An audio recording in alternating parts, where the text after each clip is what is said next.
Welcome to my YouTube channel. आज हम एक और नए टॉपिक के साथ आप लोगों की खिदमत में हाजिर हैं। पिछली वीडियो में हमने फ्लोट की बात की थी। आज हम फ्लोट के अंदर एक और प्रॉपर्टीज़ है, वो हमारे पास क्लियर और विद क्लियर, और उसके बाद क्लियर फिक्स भी पढ़ेंगे हम। तो स्टार्ट ले लेते हैं।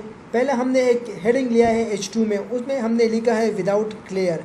फिर उसके बाद हमने एक डिव लिया है क्लास 1, उसमें डिव 1। फिर उसके बाद हमने डिव क्लास 2, फिर div notes that the div 2 is after div 1 in the HTML code. However, since div 1 floats to the left, the text is div 2 flows around div 1.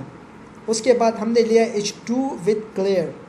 div 3 same as it is. यहाँ पे हमने here clear left moves div 4 down below the floating div 3. The value left clear elements float to the left. You can also clear right and both. यहाँ पे हमने इसकी थोड़ी बहुत CSS भी किया है। ये है हमारे पास CSS। div float 1 लेफ़्ट से फ्लोट हमने लेफ़्ट किया है। पैडिंग हमने 10 पिक्सल दिया है। बॉर्डर हमने 3 पिक्सल सॉलिड। उसके बाद div 2 हमने लिया है। div 2 में हमने लिखा है padding 10, border 3 pixel red solid black. उसके बाद div 3 लेफ़्ट 10 सेट। उसके बाद div 4 same as it is ये किया है। इसकी रिज़ल्ट देख लेते हैं कि हमारे पास रिज़ल्ट किस तरह है। तो रिज़ल्ट कुछ इस तरीके से आया है। विदाउट क्लियर हमारे पास div 1 div 2 के अंदर है। उसके बाद हमने विद क्लियर लिया है तो div 3 आया, ये div 3 की पूरी जगह है, और यहाँ पे div 4 आया हमारे पास। तो ये थी हमारे पास कुछ क्लियर की एग्ज़ाम्पल। अब एक और भी एग्ज़ाम्पल हमने किया है, वो है क्लियर फिक्स। इन दोनों में डिफरेंस क्या है वो भी देख लेते हैं। इनको मैं कमेंट कर देता हूँ, और जो नीचे मेरे पास है उनको अनकमेंट कर देता हूँ। इनको मैं अनकमेंट कर देता हूँ, नीचे आ जाता हूँ, इनको मैं कमेंट कर लेता हूँ। जो अभी मैंने आप लोगों को क्लियर और विदाउट क्लियर एक्सप्लेन किया, जो ये है हमारे पास, सेव किया। अब चेक कर लेते हैं, ये रिफ़्रेश किया तो हमारे पास रिजल्ट कुछ इस तरीके से आया। विदाउट क्लियर फिक्स में इमेज आप लोगों को नज़र आ रहा है, वो डिव के नीचे आ चुका है।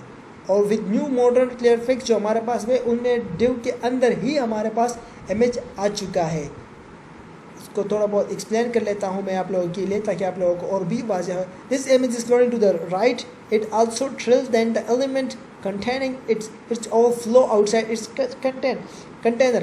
ये इसमें जो पहले में जो हमारे पास है विदाउट क्लियर फिक्स, इसमें जो इमेज है वो हमारे पास कंटेनर से नीचे आया है, ओवरफ्लो आया है। इसलिए पिछली वीडियो मैंने बनाई थी ओवरफ्लो पे, पूरी आप लोगों के साथ 4 मैंने डिस्कस किया था। विजिबल ऑटो, हिडन और स्क्रॉल, मैंने आप लोगों को 4 डिस्कस किया था आप लोगों के साथ। आप लोग वो वीडियो देख ले, आप लोगों को ओवरफ्लो की थोड़ी बहुत समझ आ जाएगी वहाँ से।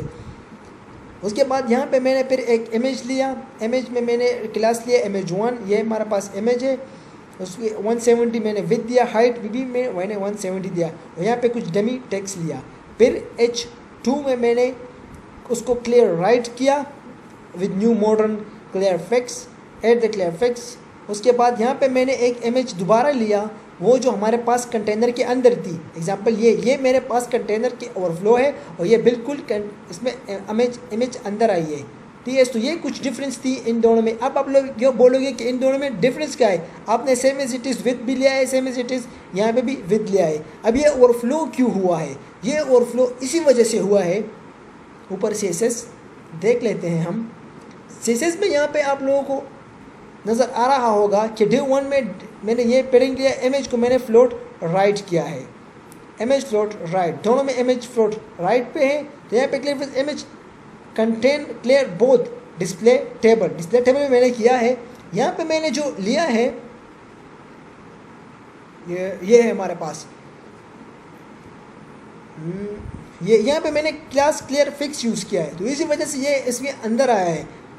ये कुछ CSS में कुछ ट्रिक्स है जो आप लोगों को अप्लाई करनी होगी, वो वही उसी के साथ सब कुछ होता है। जैसे हमारे पास पोजीशन है, पोजीशन में फिर हमारे पास जो पोजीशन की कुछ टाइप्स है, उन्हीं की मदद से हम सब कुछ करते हैं। तो ये थी हमारे पास कुछ एग्जांपल्स। आप लोग इनकी प्रैक्टिस करें, खुद से प्रैक्टिस करें ताकि आप लोगों को और भी बेटर समझ आए।